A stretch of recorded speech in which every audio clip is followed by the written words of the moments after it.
Uh, Taleen and Diran, thank you very much for joining me on this Zoom session. And the whole idea is to connect with friends and people who know the community and discuss various aspects that may be of interest to the community. Taleen, I'd like to start with you, and let's go straight to the cultural programs that we missed terribly. And if I may say so, I think the very last one was your Charles or thereabouts that we think stopped. Yeah. How does it feel? What goes in the mind of many committee members and organizations in this very difficult time of crisis?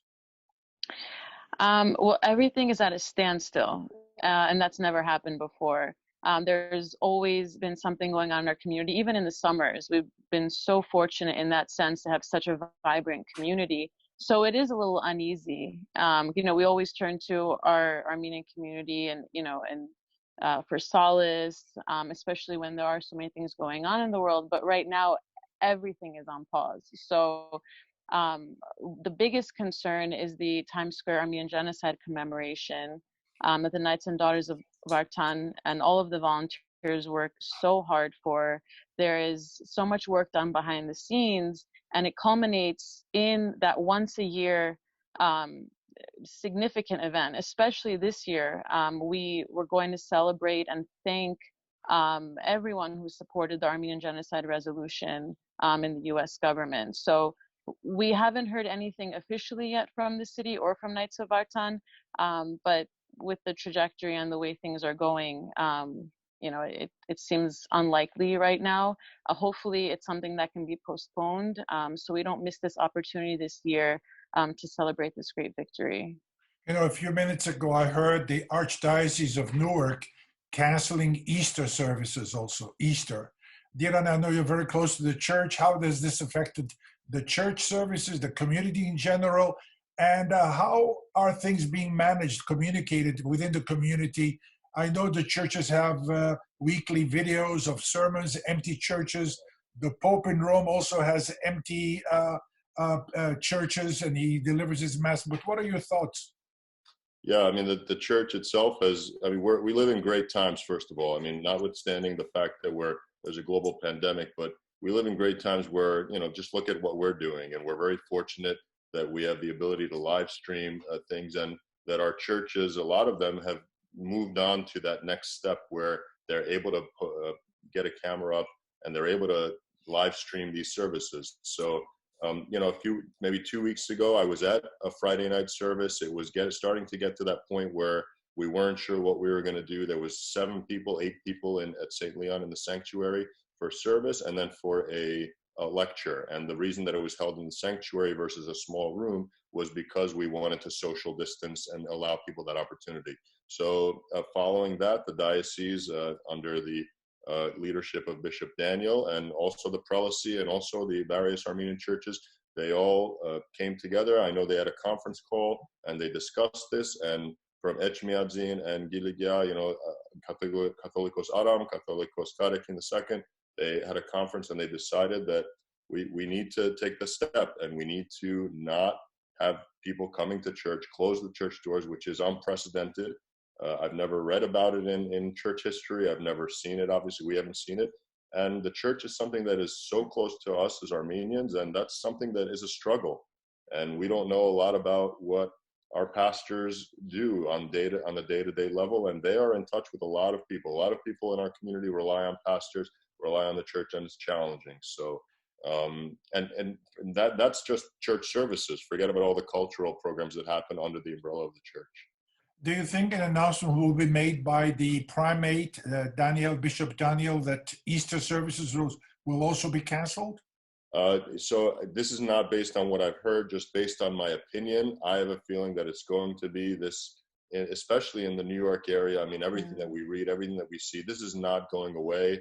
And I don't think New York City has peaked. When you read about these hospitals that are struggling immensely, I mean, literally people are dying daily and the numbers are going up, they're not going down. This is just not a good situation. So I cannot foresee that our churches will be open again by Easter Sunday, but the primate has said, Bishop Daniel has said, that more word will come on that soon.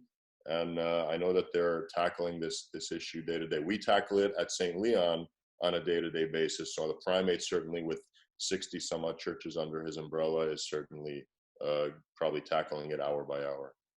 Taleen, we all hear about the fear and anxiety and working at home, isolation. How are you handling this, tackling these days, your life? Taleen? Yeah, can you hear me? Sorry, Yes. you kind of cut out. You can hear me? Yes, I can. Okay. So, one unfortunate part, like we were saying, are the cancellations of a lot of cultural and academic events in our community that I'm always happy to cover. But in the meantime, I have been reading and writing and catching up with friends on the phone, and just staying as productive as possible. We can look at it in the positive sense that this is a gift, that we are grateful to be home, to be with family, to still be able to communicate virtually, the way we're doing now, and still have some kind of human connection, even if we're not in person. So for me, as a writer, I appreciate this time to be able to work on my projects, finish up things I've been working on, read, and just stay in touch with everyone, try to get some exercise outside. But I'm grateful that we are able to be indoors, and we are staying as safe and healthy as possible. I know this isn't the case for everyone around the world, so it just gives us time to reflect, count our blessings, and just hope for the best in the coming months.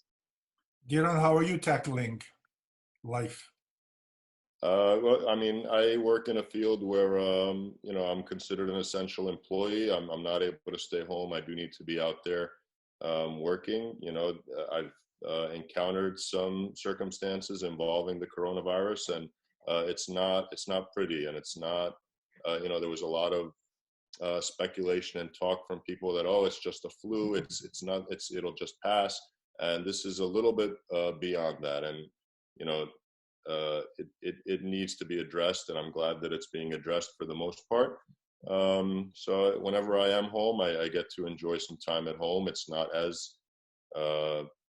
taxing as it used to be at home, but I am out there, I am working, and we're hoping for this to move along as quickly as possible for the best betterment of everybody. What is your word of advice to people listening to you, Diran? I mean, in terms of the Armenian, I mean, we live in great times. I said that before. Utilize Zoom, utilize social media, utilize the video abilities on your phone. I mean, I have friends of mine that have invited me to a virtual happy hour. Virtual. This word "virtual" is all over us. It's all over, and these are times. Clean up your apartment, read a book. Catch up on Netflix, enjoy it. And I know that we sometimes can't be with our family. Our parents may be older. They may be susceptible to something that we don't want them to expose them to. So we FaceTime them, and we try to make the best of it. Taleen, what is your words of advice to members of the cultural world? There are many people who are involved with Armenian culture. They have been hurt a lot. What would you like to tell them? We could still continue our culture. I know, again, virtually. My couple of friends and I, we started a book club. We're reading a book a week, and we're getting together to talk about it.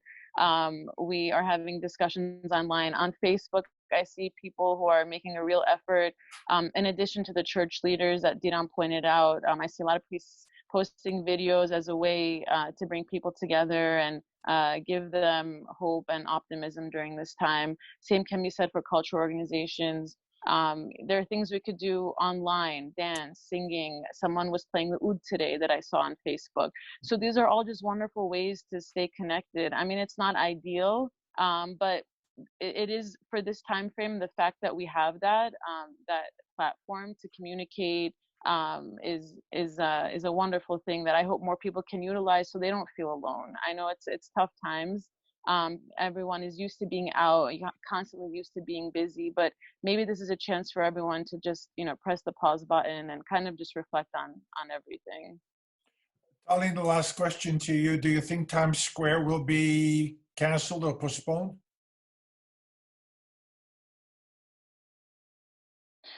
As Diran pointed out, we really are in the epicenter here in New York and New Jersey and the tri-state area. I'm following the news every day, and it seems unlikely, in my personal opinion, especially because it is in New York City and it is such a high-profile area. And again, we don't know what's going to happen. It's such a wild card. But if we are unable to do it in April, I really do hope that we're able to come together in the fall. There hasn't been one Miss Times Square, I believe, since it started over 30 years ago. So it is something that our community looks forward to every year. So I do hope that we have a chance in 2020 to come together and commemorate the genocide and the Armenian Genocide Resolution that was passed in Congress. But for right now, what's important is everyone's health. We think of everyone on the front lines, with Diran's work, and, I have a lot of doctor friends who are in the hospital every single day, and we keep in touch, and it's a different reality than what we are experiencing here in our homes. So we're grateful to them, and, we just stay hopeful that, moving forward, that there's some light at the end of this tunnel. I will say stay home, stay safe, be well, and hopefully we'll see each other very soon under happier Thank you, situation. Vartan. You Diran, too, and thank you for your efforts to continue the radio hour in these times. Yeah. Diran, thank you. Taleen, thank you. You're the best. I really appreciate your time. Thank you. Be good. Thank Take you care. so much. Bye-bye. Thank you.